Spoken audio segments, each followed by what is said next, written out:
in part because of their presence in your life. So here's the first guest. This represents the first person at our round table who represents wisdom, and her name is Marie Curie. Now you might wonder why I picked Madame Curie, and the reason I did is because, I have these students at my house, 2 students, one from Korea and one from China, and I asked my students, who's somebody that made an impression on your life? Who's somebody that you feel grateful to? And I'm expecting, no, she's 18. I'm expecting she's going to say, my mom. She said, Madame Curie. I said, really? She said, when I was a really little girl, I read a story about Madame Curie and what she did, and that she, created a vaccine, the polio vaccine. And this little girl was so impressed by that she went to the library and got every book about Madame Curie that she could find and read about her. And she made a decision at that point in her very young life to grow up and be a smart woman. Don't you love that? When she was a child. So, Madame Curie. In the name of wisdom, okay? So let's pick another one.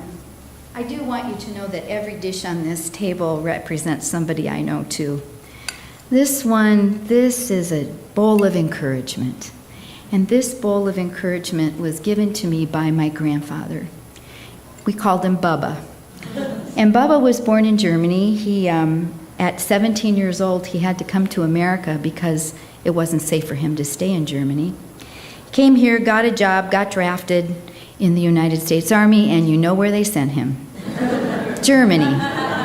And he was captured a couple of times and found his way out. And, he wasn't one of those really effusive, huggy, squeezy, kissy people at all, but he was this person who was in my life all the time. Every Saturday, I knew that Bubba would be there.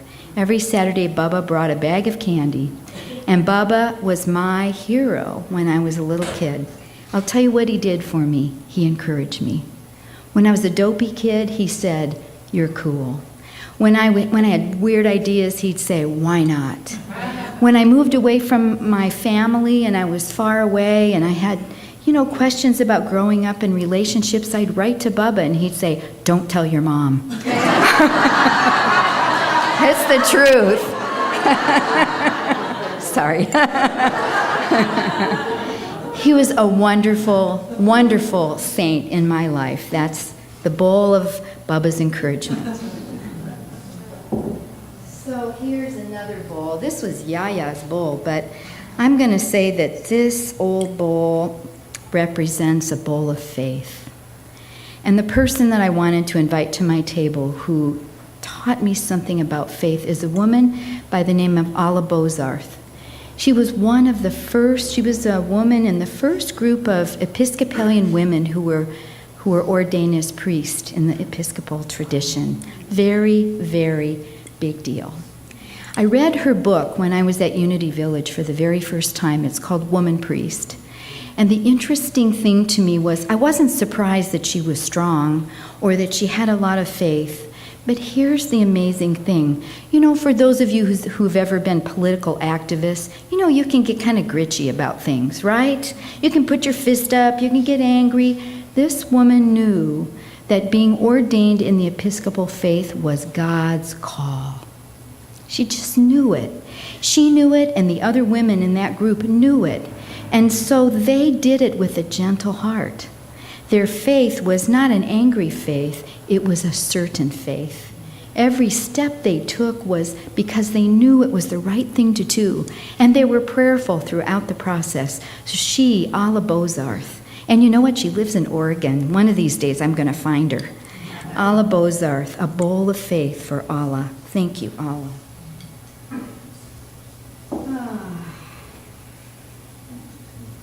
These belong to Nai, but they represent for me a courage.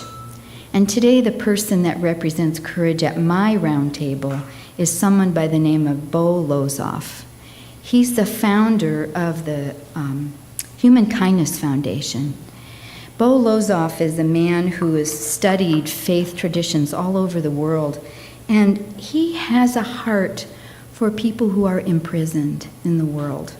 He travels to see them. He writes music for them. He sits with them. He talks to them. He has a newsletter to enlighten us about what that experience is like and the transformation that many people go through when they're in prison.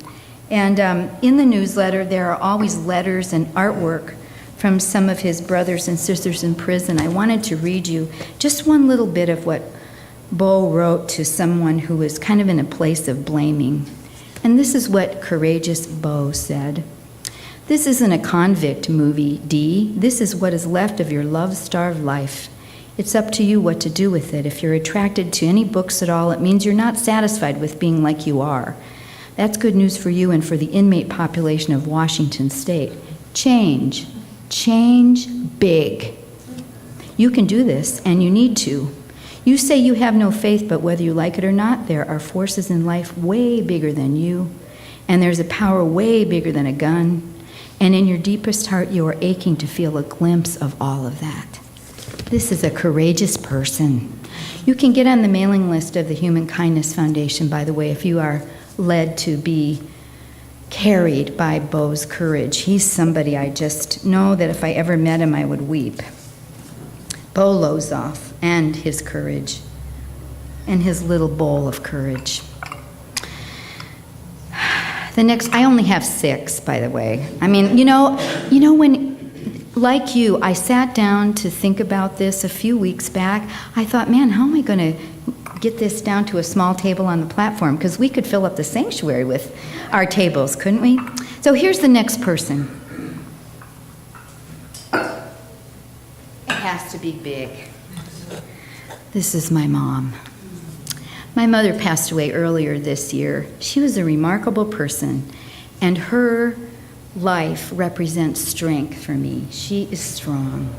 She's an incredible human being. And I'll tell you what, one of the things that amazed me is my mom grew up in an orphanage a good part of her life.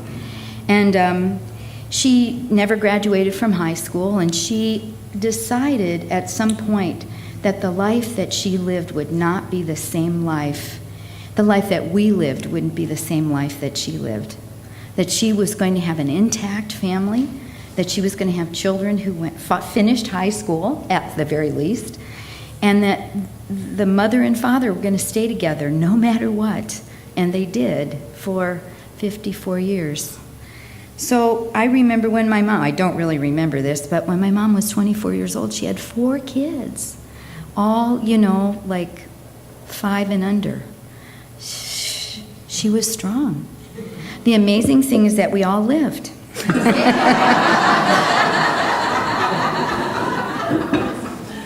And I have said that to her many times, so thank you, Mom, for your big, big, big, big bowl of strength.